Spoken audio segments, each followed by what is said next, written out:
How we doing, everybody? Well, I haven't posted anything in like a month. Part of that is because my wife and myself and our three adult children and a grandson took a vacation, family vacation, something we haven't done in a very, very long time.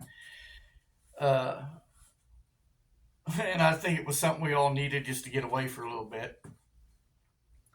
So another thing is too, why I haven't been doing too much is some of you may know, some of you may not know, but I have multiple sclerosis. I'm 58 years old, and I basically have to keep pushing myself on a daily basis uh, to deal with it. I have good days, good weeks, bad months. So I wear out a lot easier than I used to as I've gotten older with it. So that's another reason. It's just been throwing me a fit lately.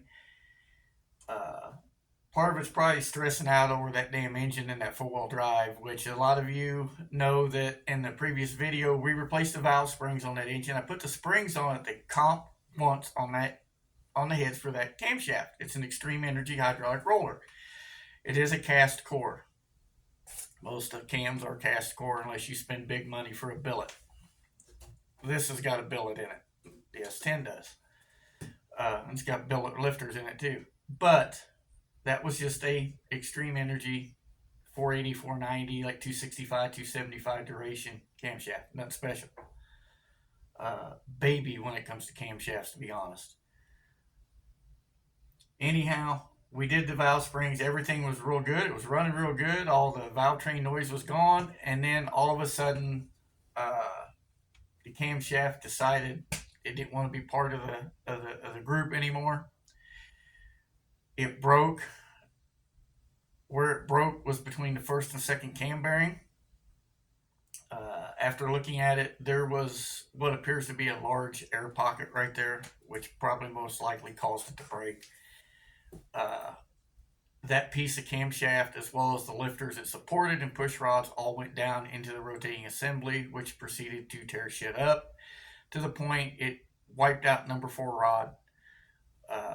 Also got the bottom of number 4 cylinder in the block really bad to the point I don't think the block's even usable. Even if you sleeved it, I don't think you could use it. And quite frankly, I'm not even worried about it at this point.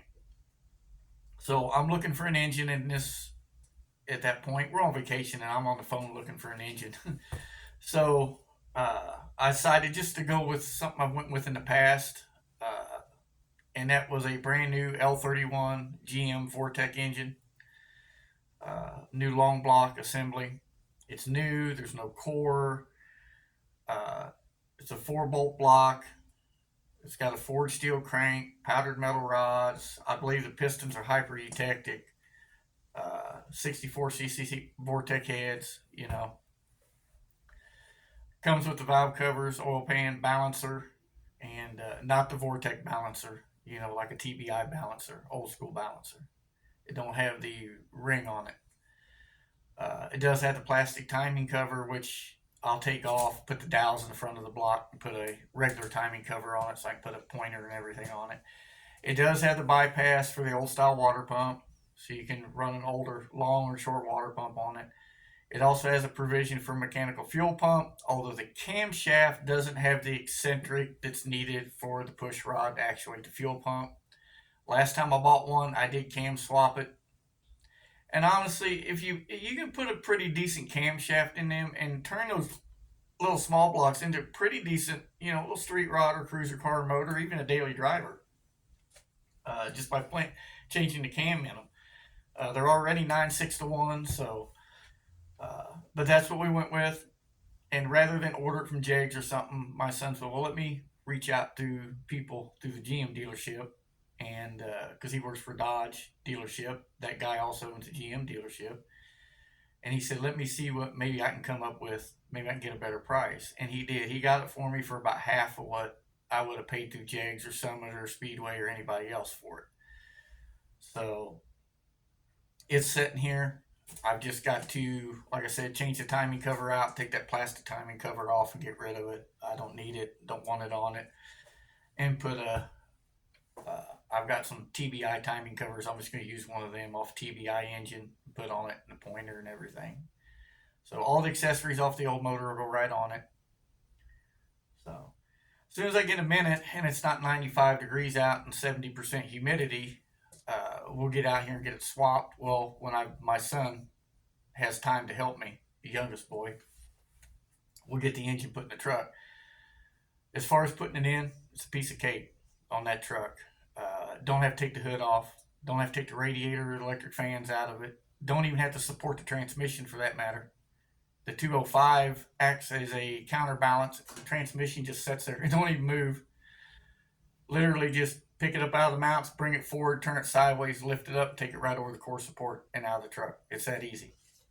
So, which is nice because I don't have to try to realign the hood or any of that shit. Or, before when we did it, we took the core support out and just brought it out the front. And I said, well, let's see if we can get it out this time with the hood and everything on it. Shit, it come right out. So we got that to do. This little gym here, it's had some stuff done to it. Some of it you guys know about, some of it you haven't. So last April, we took the transmission out of it. It had a level 4 in it from FTI, Turbo 400. Now has a level 5 with an Ultra Bell. Still the same reverse spandrel shift pattern, trans brake, all that good stuff. Shortly after that, we put a 9-inch under it from Trick Chassis, which I had already ordered. My son and wife surprised me with the transmission. And my wife's one of those, I got the greatest wife in the world. She's my partner in crime. Without her, none of this happens. It takes a team. She's one of those where don't settle. Get what you want. Don't settle. So I didn't realize they were getting me the transmission. Well, when I got the transmission, I also got a FTI converter. Same stall speed and everything I had. But that converter is not street friendly. It's not designed to be driven on the street. So that's part of why you haven't seen the truck out very much. So then my son decided, well, we'll get a converter that's streetable. And he went through RevMax and got me it's their stage 4 9.5-inch billet converter. It's built for the truck. I gotta say, so far, I'm happy with it.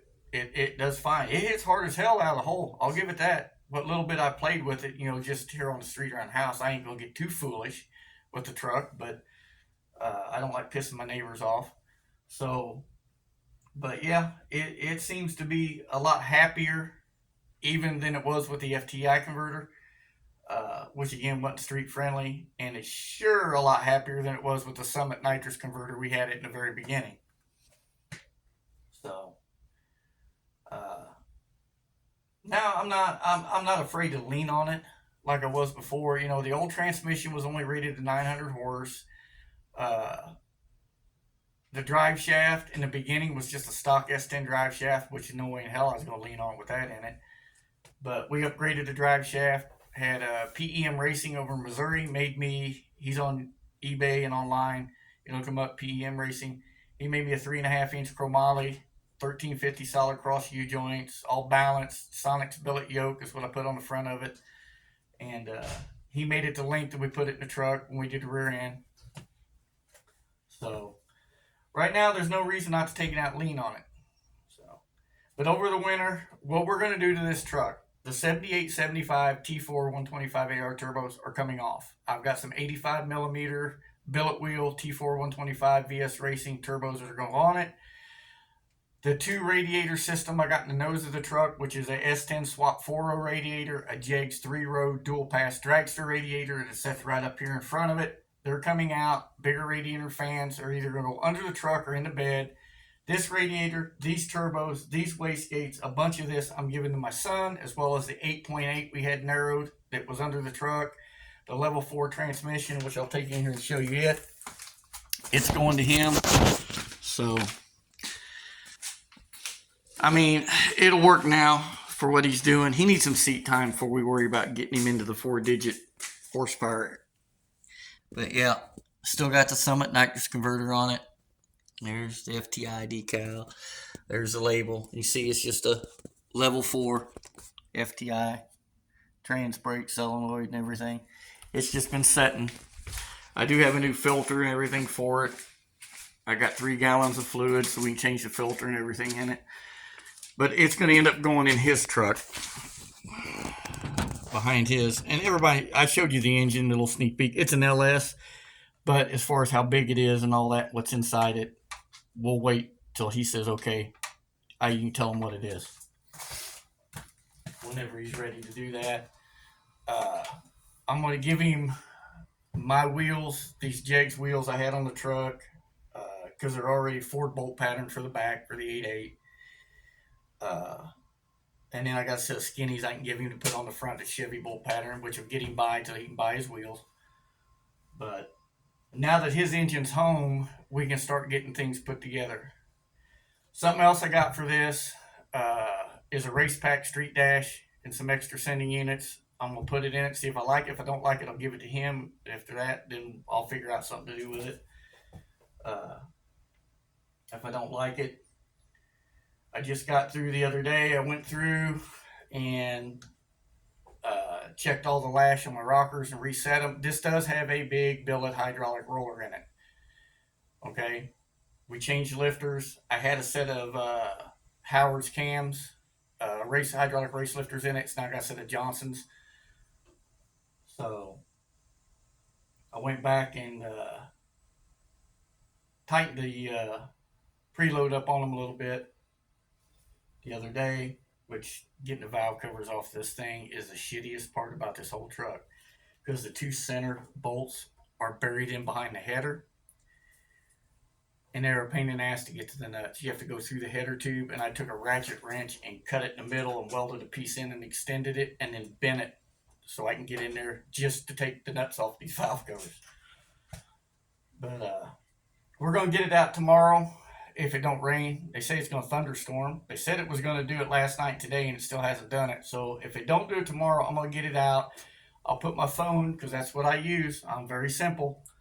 I got a little holder up there on the seatbelt bar that I made. Put you in there, take you with me. We'll go around, get after it. I'll put it up on the trans brake, launch it. So see how it does if I let go of it at $4,000. Because we've also made changes under the ass end of it. When we did the rear end, I got rid of the stock shackles. I took the 4-inch Western chassis drop leaves out of it. I put a different leaf spring under it. I'd already extended the shock mounts up through the bed for the Viking shocks and tied them into the frame bracing for the down bars on the roll cage bars. I put a set of sliders on it. They're Funkhauser sliders. I like them because they bolt through where the shackle hanger goes through, a little more stability. And what little bit I've played with it again, it seems to plant the tire a lot better. So we'll see. And again, I didn't purposely build this truck to race. Have I raced it? Yes. Have I put any of it up on YouTube? No, because it was on the street, and I'm just not doing it. I'm not taking that chance. You know, somebody come up and say, oh, well, you're doing this on the street, and the next thing you know, you got the 5.0 beating on your door, wanting to know why you're running around on the street. So anyhow, I'm not going to do it. Okay. So, but we are thinking about taking it to the track, run it, see what it does. It definitely will go to the track when my son's truck's done, because we're going to go play with race each other and have some fun. And that's kind of what I've been waiting on. I don't want to go over and do it by myself. So, and work schedules get in the way. But